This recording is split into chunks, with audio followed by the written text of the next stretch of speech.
Façamos a leitura do texto dessa tarde, 2 Timóteo, capítulo 2, verso 1 ao verso 4.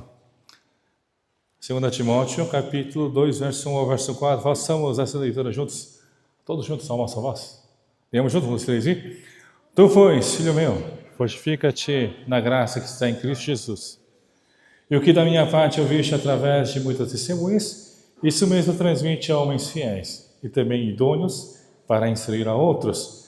Participa dos meus sofrimentos, como bom soldado de Cristo Jesus. Nenhum soldado em serviço se envolve em negócios dessa vida, porque o seu objetivo é satisfazer aquele que o arregimentou. Amém. Amém. O título da palavra dessa tarde é o processo de amadurecimento do discípulo. Quando nós olhamos esse texto de hoje, nós sabemos que Paulo está preso em Roma, esperando o seu triste fim, diante das perseguições que ele tanto recebera. E esse texto mostra também as últimas palavras de Paulo para com o seu filho espiritual Timóteo. Seria como se fosse um testamento, uma orientação de como Timóteo deveria lidar com esse trabalho pastoral ao qual ele está envolvido na igreja de Éfeso. E com isso ele orienta como é que ele deve proceder diante desse trabalho tão edificante que é servir a obra do Senhor através do pastoreio. E com a luz das palavras dessa tarde, eu gostaria de observar como é que nós podemos amadurecer em todos os âmbitos de nossa vida, seja no âmbito relacional com Deus, seja no âmbito relacionamento com os membros, seja no âmbito relacionamento com o mundo. Paulo trata de 3 aspectos muito importantes para nós. E um dos primeiros pontos que Paulo trata aqui, no verso 1, dizendo assim: Tu, pois, filho meu, veja, a palavra diz, tu, pois, filho meu, né? Fortifica-te na graça que está em Cristo Jesus. Paulo está trazendo um consolo para a vida de Timóteo, dizendo a ele, tu, pois, filho meu, chama ele de filho. A palavra filho aqui no grego, ela significa, ela tem a palavra teknon. Teknon significa dar à luz, mas dar à luz a um filho com amor. E Paulo chama esse filho como um filho amado. É como se ele dissesse, meu filho amado, meu filho querido, né? Por exemplo, você já deve ter assistido Chaves, né? A dona Florinda, ela ama seu filho Kiko, né? Ela, meu filhinho lindo, né? E ele é aquele, tá certo que o exemplo não é tão bom, ele é um filho mimadinho, né? Mas a dona Florinda ama seu filho, né? O texto de hoje fala como Paulo trata Timóteo como um filho amado. Quando nós olhamos a questão de filho amado, ele não chama assim, pastor da igreja de Éfeso, Timóteo. Ele fala, meu parceiro de ministério, líder da igreja de Éfeso. Eu não falo essas palavras, simplesmente fala, tu, pois, filho meu. Paulo entende que é um filho espiritual que Deus o permitiu conceber e trazer, né, para que seguisse o caminho do pastoreio. E diante dessa leitura nós podemos entender, irmãos, primeiramente, como é que nós precisamos viver em relação ao nosso relacionamento com o Pai. A vida que Paulo levava, o relacionamento com Deus, era de um filho totalmente devoto e amado por ele. A mesma coisa, por isso que ele consegue aplicar esse mesmo amor para com Timóteo, chamando-o de filho amado. E por isso, irmãos, mais uma vez, o que nós olhamos no olhar do texto de hoje, a gente observa então logo que o nosso relacionamento com Deus não é um relacionamento empregadício, tá? Ele é o chefe, eu sou o pau mandado, eu sou empregado. Não, irmãos. Não é CLT o relacionamento com Deus. É um relacionamento entre pai e filho. Da mesma maneira como Paulo está mostrando o teu relacionamento com Timóteo, pai e filho. Nós somos então filhos de Deus. O texto em Romanos capítulo 8, verso 14 diz assim: pois todos os que são guiados pelo Espírito de Deus são filhos de Deus. Logo você que é guiado pelo Espírito Santo, irmão, você é filho de Deus. Romanos 8,15 também diz assim: porque não recebeste o espírito de escravidão para viverdes outra vez atemorizados, mas recebestes o espírito de adoção, baseados no qual clamamos Abba Pai. Então você chama o Senhor de Pai. Nós chamamos o Senhor de Pai. O que isso acarreta para nós, então, como filhos? O nosso relacionamento com Deus não é um relacionamento onde nós simplesmente somos sugados pelo Senhor para fazer aquilo que agrada a Ele. Não, irmãos. O nosso relacionamento com Deus é de pai para filho. O que o filho precisa fazer então, irmãos? Como a palavra de hoje fala, o filho precisa ser todos os dias fortificado na graça que está em Cristo Jesus. Somos filhos de Deus. O filho de Deus, irmão, se alimenta do quê? Da palavra, claro. E a palavra traz o quê? Arrependimento, compreensão, entendimento de Cristo Jesus. Isso nos traz, acarreta em quê? Na graça divina sobre nós. Compreendemos a graça de Deus. E logo queremos viver essa graça todos os dias. E essa graça é que te fortalece.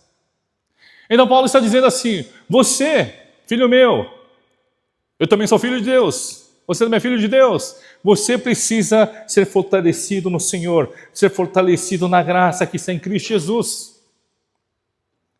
Como é que o filho, uma criança é fortalecida todos os dias? Um bebê é fortalecido. Aquela criança precisa ser amamentada pela mãe. A mãe, isso é o instinto materno.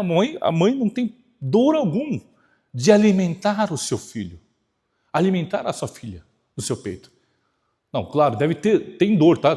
Minha esposa falou que dói, tá? Eu não sei, tá? Minha esposa disse, mulheres devem sentir dor. Chega a ponto de sangrar, né? Mamães que estão aqui, né? Chega a ponto de sangrar, mas aquilo ali, ela não faz porque é obrigada, ela faz com amor. Como é que, então, nós também somos fortalecidos no Senhor? Nós somos fortalecidos no Senhor pela graça que Ele derrama sobre nós. Ao lembrarmos a graça de Cristo Jesus sobre a nossa vida, você é fortalecido. Você vai crescer todos os dias através do teu fortalecimento sobre a nossa vida. Paulo fala para Timóteo: tu, pois, filho meu, fortifica-te na graça. Isso quer dizer o quê? Não é para sempre permanecer no mesmo estado em que você se encontra. Ele quer que você cresça no Senhor. Irmão, eu sei que alguns aqui são de berço cristão. 20, 30 anos vivendo na igreja. Você está crescendo espiritualmente? Você precisa crescer espiritualmente.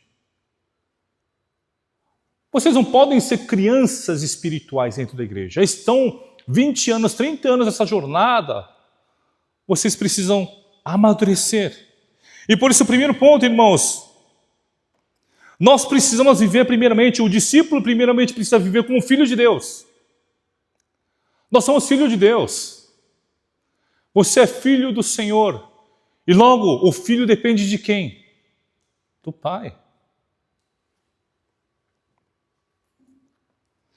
Muitos personagens da Bíblia, a qual nós conhecemos, eram totalmente dependentes do Senhor. E por isso, lembra-te, irmão, você será fortalecido por meio de Cristo Jesus e sua graça. Não adianta você querer fortalecer a sua vida espiritual sozinho. Não, você precisa de Deus.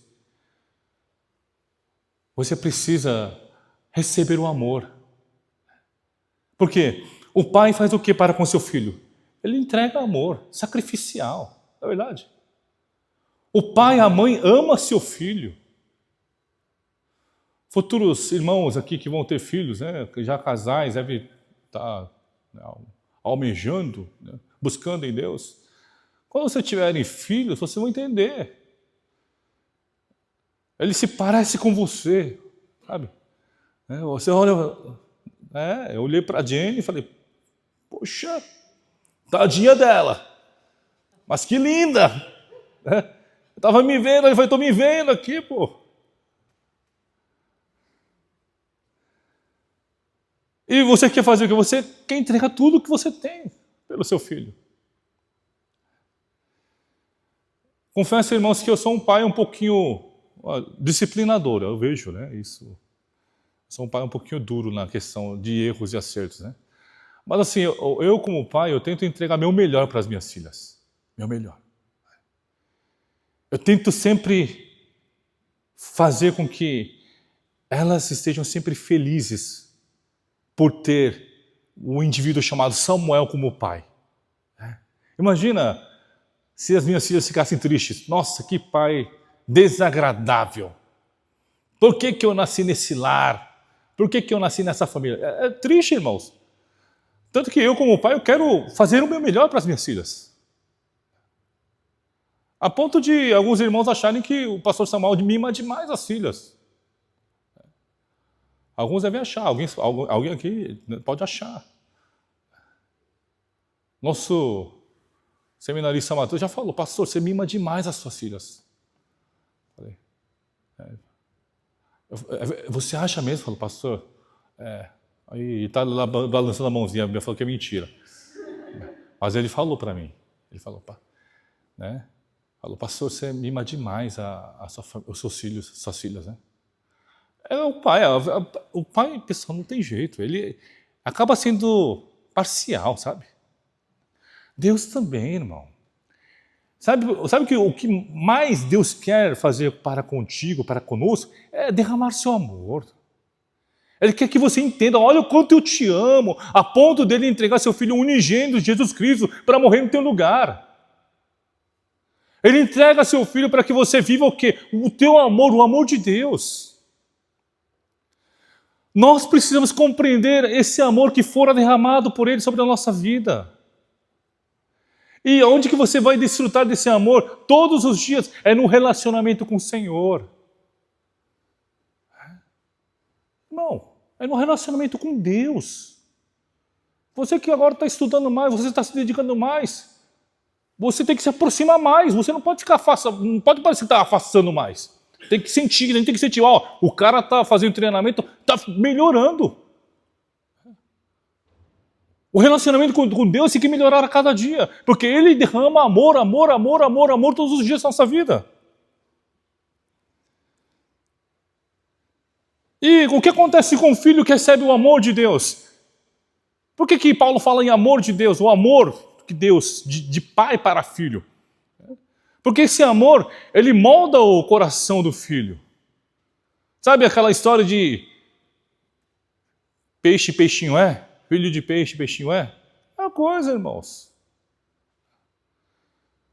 O filho vai assemelhar-se ao pai, queira ou não. Vê a dona Anitta ali, sua mãe, parecidas. Né, dona Anitta?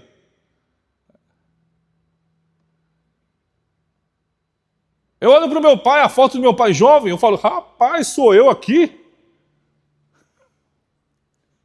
Eu confesso, vou falar a verdade, eu quando olhava para o meu pai, achava meu pai feio. Meu pai é feião. Hoje em dia eu olho para a foto e falei, rapaz, sou eu aqui? É um pouquinho assustador.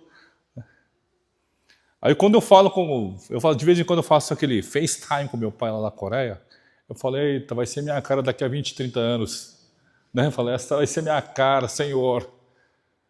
Espero que lá, a gente não precisa fazer botox, a gente tem uma outra tecnologia para a gente dar uma esticada na pele, né? Tudo vai se assemelhando, irmãos. Paulo e Timóteo era um relacionamento de mestre para aluno, mas era um relacionamento de pai espiritual para filho espiritual. E por isso Timóteo estava cada vez mais parecido com Paulo. O que Paulo queria é isso, assemelha a mim, porque eu me assemelho todos os dias a Cristo Jesus. Você acha que não? O teu filho, Eric, quando nascer, vai ser parecido com você. A Ju hoje disse que o cachorro parece você. O Dingo é parecido com você. Ela pergunta para a Ju, pede para a Ju mostrar a foto. O cachorro, o Dingo, vira-lata lá. Né? Parecia que eles eram irmãos, né? Pai e filho ali na mesa, né? A foto, né? Parece. Até o cachorro vai parecendo o dono. Você não vê o cachorro lá do Mateus? Parece o dono.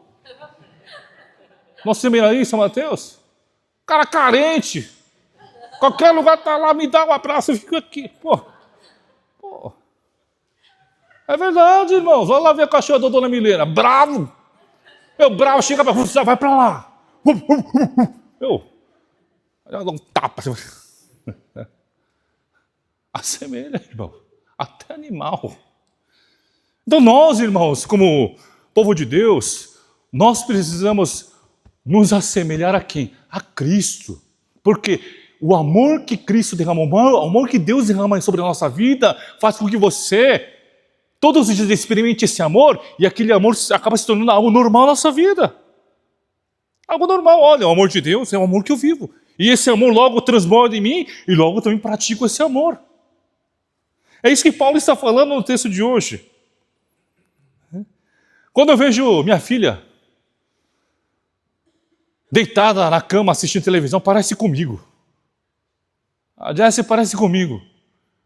A minha esposa diz assim, olá, do jeito que você fica, ela também fica. Né? Porque quando eu estou deitado na cama, eu fico deitado assim, com o controle da moça. Né? A Jessie também fica assim, ó.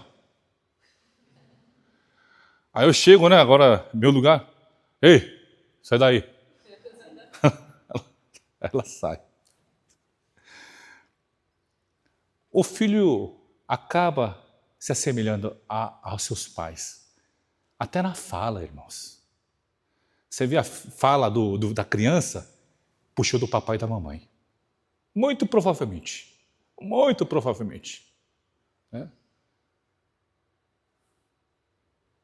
Até o modo de andar, irmãos. Até o jeito de andar. Puxa os seus pais. Até a forma de vestir, por quê? Por quê? Até a forma de vestir, porque a mamãe e o papai já, desde criança, vestiu daquele jeito. Eu vejo, minhas filhas, elas não gostam de roupa que parece muito menininha, não é? Eu fico assim, poxa, eu queria que elas fossem mais menininha. Elas gostam de aquelas roupas mais largonas, sabe? Porque como eu gosto de basquete, eu compro, geralmente, né, quando eu vou comprar, era mais ligado a basquete. Aí fico preocupado, poxa, que isso? Está parecendo jogador de basquete? Mas vai assemelhando. E por isso, irmãos, o que nós podemos entender através do verso 1 é que tu, pois filho meu, fortifica-te na graça que está em Cristo Jesus. O relacionamento que o Timóteo precisa viver com Deus é a relação de pai para filho. Da mesma maneira como ele estava vivendo o relacionamento com Paulo. Então, o nosso relacionamento diário com Deus tem que ser de pai para filho, irmãos. O pai quer o quê? Sempre derramar amor. Ele quer sempre derramar amor de Deus sobre a tua vida. Receba esse amor todos os dias. Desfruta desse amor. Não acredita na palavra que o mundo fala para você. Deus já disse para você, você é vencedor. Somos mais que vencedores. Crê na palavra do Senhor. O mundo vai dizer, não, você é um derrotado, olha a tua cara, olha como você está, olha como você se encontra, olha o seu status quo. Não, isso não nos importa, porque o Senhor diz, você é mais que vencedor. Segundo lugar, irmãos, olha o relacionamento que Paulo se refere para Timóteo aqui no verso 2. E o que da minha parte eu viste através de muitas testemunhas, isso mesmo transmite a homens fiéis e também idôneos para instruir a outros. Qual é o relacionamento que Paulo está mostrando aqui? De mestre para o aluno, né? Professor para o aluno. O discípulo precisa ser o quê? Na igreja agora. Esse é o relacionamento eclesiástico, tá, irmãos? Você precisa ser um bom aluno dentro da igreja. Você também precisa ser ao mesmo tempo bom aluno e também bom professor dentro da igreja. É isso que Paulo está falando aqui.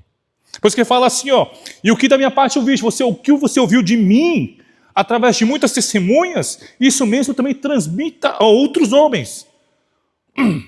Aquilo que você aprendeu, você precisa transmitir a outras pessoas. Para que também sejam idôneas para instruir a outros.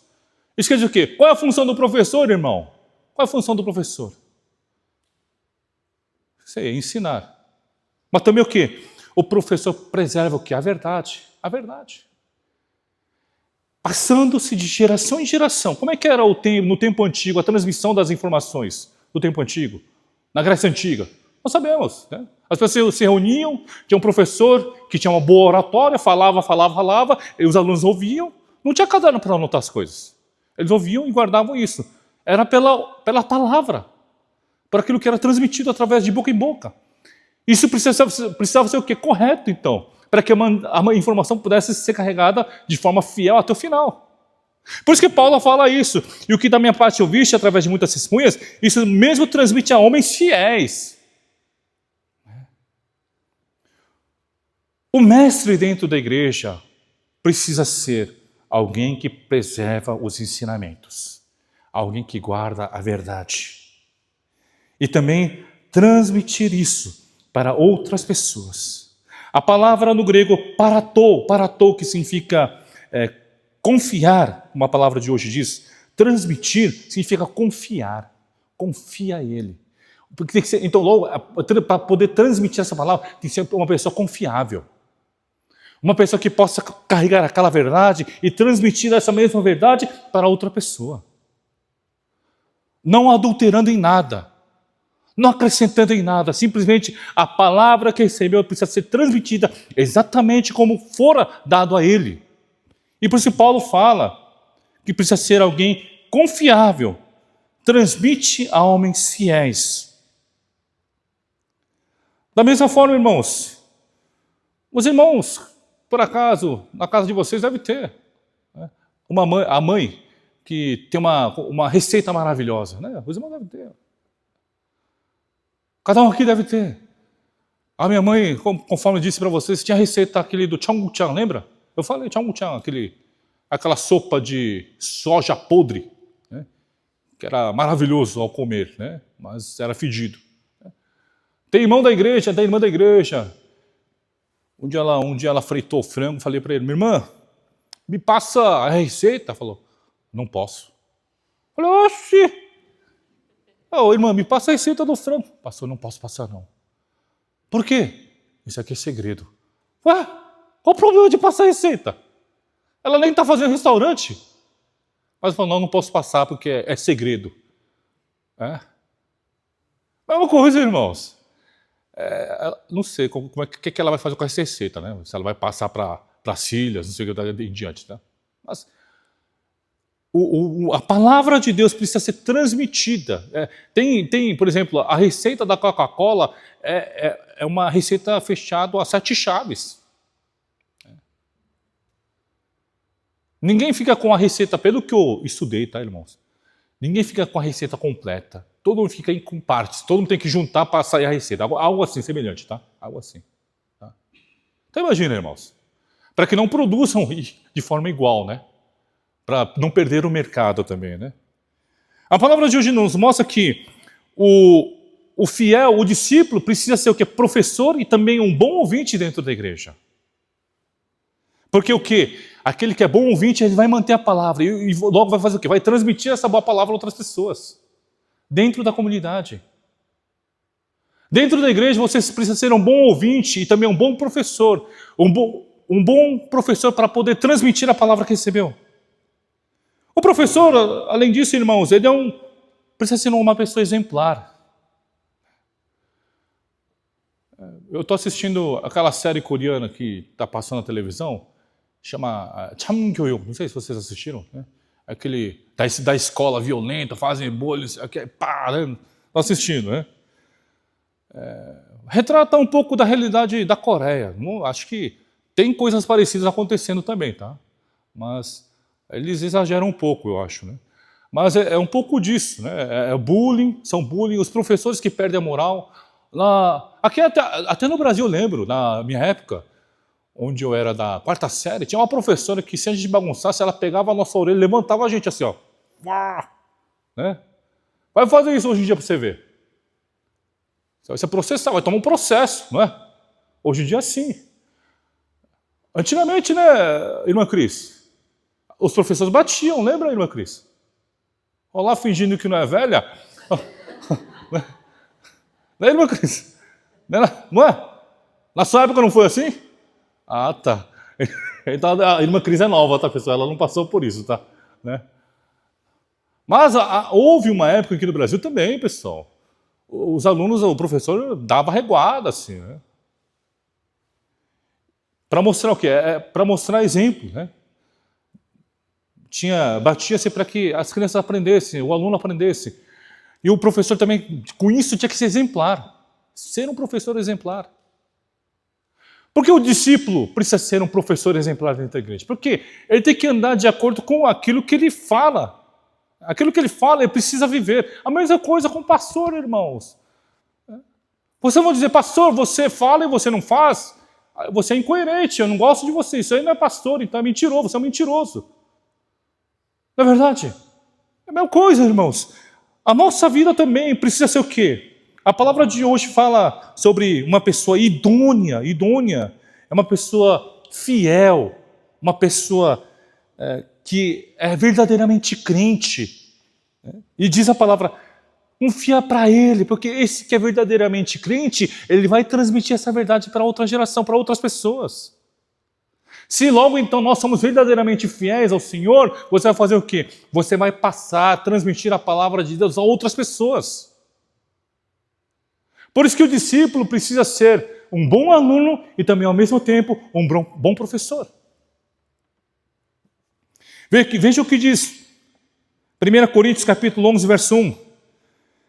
Sede meus imitadores como também eu sou de Cristo. Paulo fala, seja meu imitador, porque eu também sou imitador de Cristo. Aquilo que eu falei, irmãos. O fiel precisa ser exemplo. O professor precisa dar o exemplo. Imagina que o professor falou, ó, pessoal, uma equação de raiz quadrada aqui, vamos resolver. E chega lá o professor, não consegue resolver essa questão.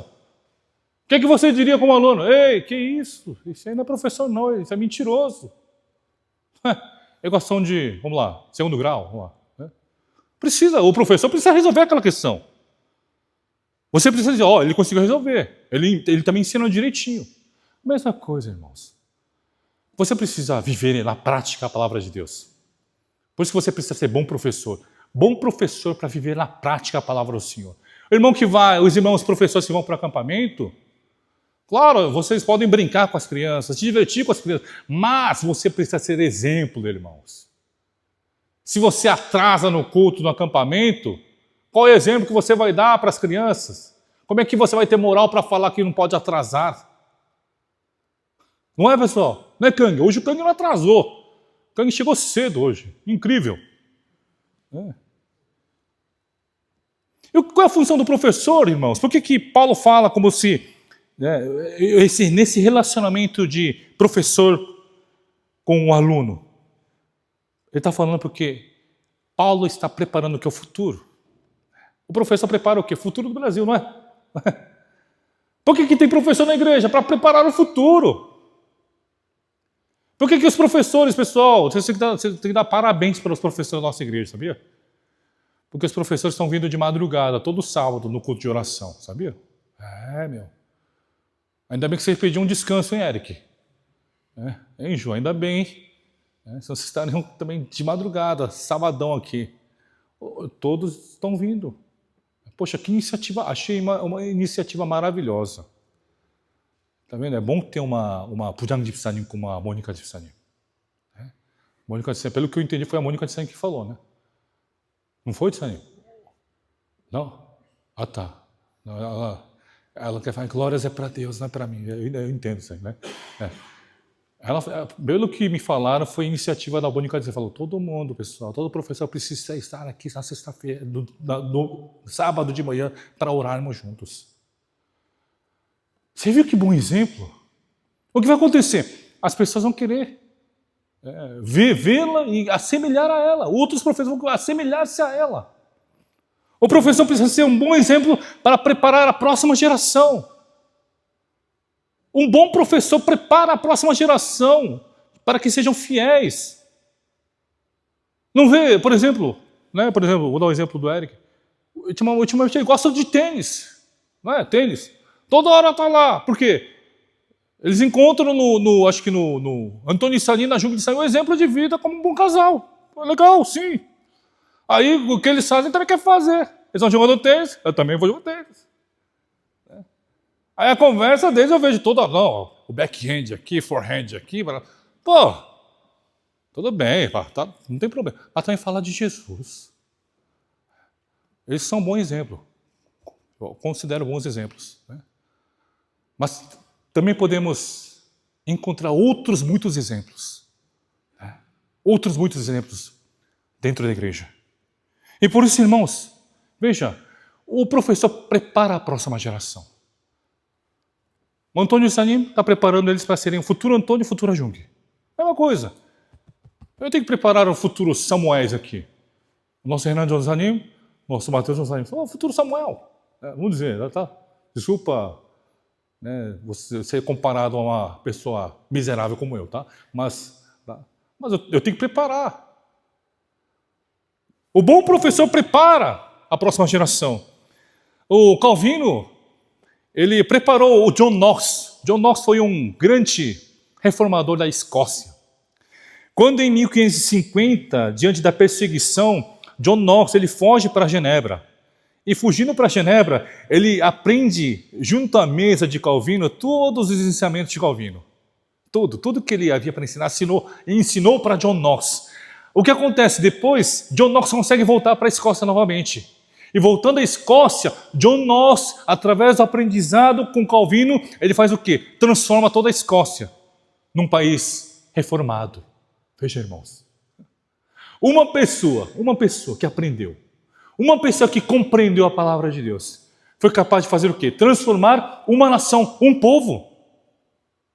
É por isso que o texto de hoje diz, no verso 3, e o que da minha parte ouviste através de muitas testemunhas, isso mesmo transmite a homens fiéis também, idôneos para instruir a outros. Olha, o que ouviu da minha parte, você, Timóteo, agora vai passar para outras testemunhas, outras pessoas que sejam fiéis e também idôneos, para também essas pessoas transmitir a outras pessoas. Veja, são 4 escalas aqui. Paulo, Timóteo, pessoas idôneas, para também pessoas que possam instruir outros. São 4 etapas. Então isso quer dizer o quê? Que a geração em geração está sendo preparada para ouvir também e seguir como bons ensinadores a palavra do Senhor. E por isso, irmãos, nós precisamos ser como igreja bons professores e bons alunos. Dentro da igreja você precisa ser um bom aluno. Solo, você precisa ser um bom aluno. O Solo é um bom aluno, pessoal. Admirável. Ele é o meu aluno predileto no discipulado. A Ju está rindo, né? Não acredito, mentira. É sim. É sim. Bom aluno, para depois passar o quê? Você vai passar para outras crianças. Aquilo que você aprendeu, de forma fiel. Em terceiro lugar, irmãos, como é que o fiel precisa viver dentro deste mundo, então, agora com o mundo? Veja o que diz o verso 3. Participa dos meus sofrimentos como bom soldado de Cristo Jesus. Veja, primeiramente ele compara, faz o anúncio do relacionamento de Deus como Pai, o relacionamento de Deus Pai, agora o relacionamento como professor e aluno, mestre e aluno, e por terceiro lugar fala sobre o sofrimento como bom soldado de Cristo, comparando a um soldado. Em relação ao mundo, irmão, logo então, você precisa ser o quê? Um bom soldado. No mundo você precisa viver o quê? Como bom soldado, porque o mundo em que nós vivemos é uma guerra espiritual, é guerra constante, irmãos. Você está em todos os momentos enfrentando uma guerra espiritual. A palavra, como diz aqui no texto de hoje, como bom soldado, no grego, stratevomes, significa, não é um soldado temporário, irmãos. É um soldado que vive disso para sempre. Então Paulo está dizendo, você precisa viver para esse mundo como bom soldado. Não é momentâneo, é para sempre. Você que é soldado, você, irmão, é soldado do Senhor no mundo para sempre. Não é momentâneo.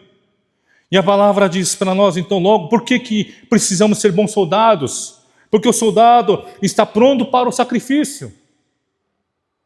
O soldado está pronto para o sacrifício, para defender a sua nação, para defender a causa do seu povo. A mesma coisa, irmãos. Nós precisamos estar de prontidão para fazer aquilo que agrada a Deus. Nós precisamos estar prontos para fazer aquilo que o Senhor aprova todos os dias. E assim, o soldado ele participa do sofrimento. Mateus capítulo 16, verso 24 diz assim: então disse Jesus aos seus discípulos: se alguém quer vir após mim, a si mesmo se negue, tome a sua cruz e siga-me, já é a palavra. Veja, a vida cristã, ela segue sacrifícios. Temos bênçãos, temos o guiar de Deus, temos o propósito do Senhor, temos o que o Senhor derrama sobre a nossa vida, mas também nesta caminhada há sofrimento. Compreenda, irmãos, que nós temos o sofrimento. E por isso, em meio ao sofrimento, você precisa ser o bom soldado de Cristo Jesus. Para poder enfrentar, como bons soldados, toda essa jornada. Por que ele fala em soldado, irmão? O soldado, ele sabe quais são as suas prioridades. O soldado, irmão, ele sabe qual é a prioridade. Diante de uma guerra, o que ele tem que fazer? Não é fugir, não. Ele tem que ir para a guerra. Ele entende. Quando eu assisto filmes da Idade Média, irmãos, por exemplo, soldados falam, vamos lá, enfrentem. Os caras vão lá com o escudo e com a espada na mão e falam, meu Deus, que é isso? Imagina se você estivesse no pelotão de frente, né, irmãos? Você, Victor que tá trabalhando, tá forte. Você no pelotão de frente, você vai? Pelotão de frente, Victor, vamos lá, siga, vá para frente. Se eu tô ali na frente, eu falaria, ia esperar um pouquinho. Deixa passar uma galera na frente e depois eu vou. Porque a primeira os caras flecham para já morreu. A primeira leva que já morre. Mas o soldado não teme a morte. Por quê? Porque ele é soldado. Ele está ali para isso. Para morrer. Irmão, nós já morremos. Gálatas 2:20 fala. O nosso ser já morreu. O que vive em nós é Cristo Jesus. Né? Gálatas 2:20 é o texto de hoje, pessoal, não é? Gálatas 2:20. O soldado sabe qual é a prioridade que ele precisa viver. Eu fico pensando agora, os irmãos, alguns já devem estar olhando o relógio e falando, pastor, acaba logo aí, meu irmão. Pô, soldado, pai, filho, mestre e aluno, tá bom, chega, entendi. O soldado sabe qual é a sua prioridade. Alguns devem ter pensado assim, poxa, pastor, podia trocar o horário trocar o caramba. Pessoal, a gente vai poder assistir. A sua torcida não vai intervir no retrospecto do Brasil, não. Não é porque você está torcendo que o Vini Júnior vai fazer mais gol, não. É verdade, não vai interferir em nada. O soldado, ele sabe, ele não vai para a fronte de guerra falando, poxa, eu tinha que assistir hoje a guerra, eu tinha que assistir aquele jogo. Não, ele está numa batalha de vida ou morte. Irmão, não é verdade? Você, numa guerra, você está numa batalha de vida ou morte. Você não vai pensar, o São Paulo tem que ganhar hoje. Não vai, nem é com o São Paulo. Eu nem ligo mais para São Paulo, desencanei desse time também. Time ruim. Sabe, o bom exemplo de um bom soldado, você encontra em 2 Samuel, capítulo 11, verso 11. Sabe quem é? Urias. Sabe quando Davi toma posse, né, da Batseba? Ele pratica o adultério e ela fica grávida. Olha o que Davi faz, chama Urias. Ele estava numa guerra, chama Urias para vir. E o que Davi fala? Urias, vai para sua casa. Por quê? Com certeza você vai voltar para casa e vai dormir com a esposa. Aí vai ficar claro que é filho, vai deixar claro que é filho do Urias. Né? Aí o que Urias fala? Veja o verso 11 de 2 Samuel, capítulo 11. Respondeu Urias a Davi, a arca de Israel e Judá ficam em tendas, Joabe, meu senhor, e os servos de meu senhor estão acampados ao ar livre. E hei de eu entrar na minha casa para comer e beber e para me deitar com a minha mulher? Olha, o povo está em guerra, Joabe está em guerra, estamos ali todos batalhando, como é que eu vou para minha casa deitar com a minha mulher? E diz, tão sério como tu vives e como vive a tua alma, não farei tal coisa. Veja como Davi, através de um erro que ele cometeu, ele perde um ótimo soldado, um ótimo homem de Deus.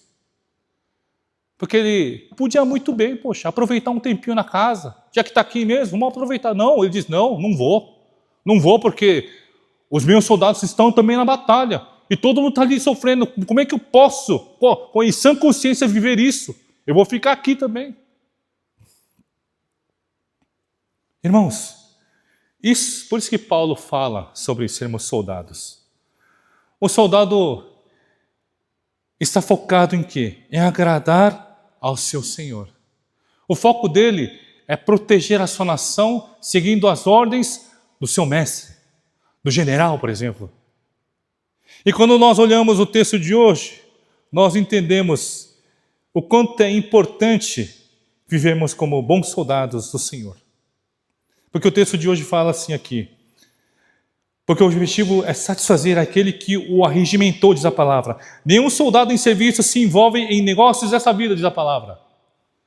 Porque o seu objetivo é satisfazer aquele que o arregimentou. O que Paulo está querendo mostrar com isso? Ele fala assim: nenhum soldado em serviço se envolve em negócios dessa vida, se envolver. A palavra envolver no grego diz assim: é como se um peixe ficasse preso a uma rede. Quando o peixe fica preso a uma rede, ele nada pode fazer. Nada pode fazer. Não pode acasalar, não pode alimentar seus filhotinhos, não pode proteger a sua família, nada poderá fazer, porque está preso na rede.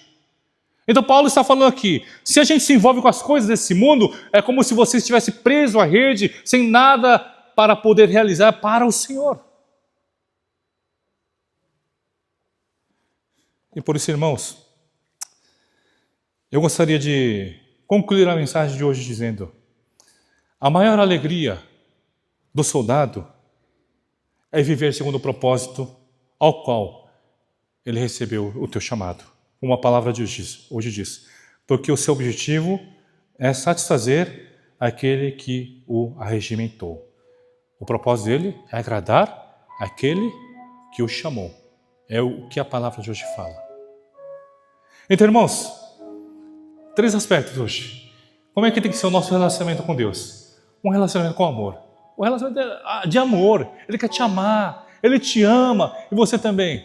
Viva esse amor todos os dias. Desfrute desse amor. Em relação aos irmãos dentro da igreja, como é que a gente precisa viver? Como bons alunos e com bons professores. Aprenda com o teu irmão. Eu aprendo todo domingo. Todo domingo eu aprendo com vocês. Aprendo no discipulado com cada um dos irmãos. Aprendo. E também como bom professor também tento transmitir a palavra de Deus de forma fiel. O que a Escritura fala. É assim que nós precisamos viver dentro de uma comunidade. Ensinando e aprendendo uns com os outros. Uns com os outros. E na nossa relação com o mundo, como é que nós precisamos viver? Como bom soldado, irmão. Mundo é batalha, é guerra. É guerra. E nessa guerra você precisa o quê? Entender que você precisa se sacrificar. Perdemos 3 minutos de jogo agora. 3 minutos se passaram. Não sei o que está acontecendo. Mas não importa, irmãos. Não nos importa. Por quê?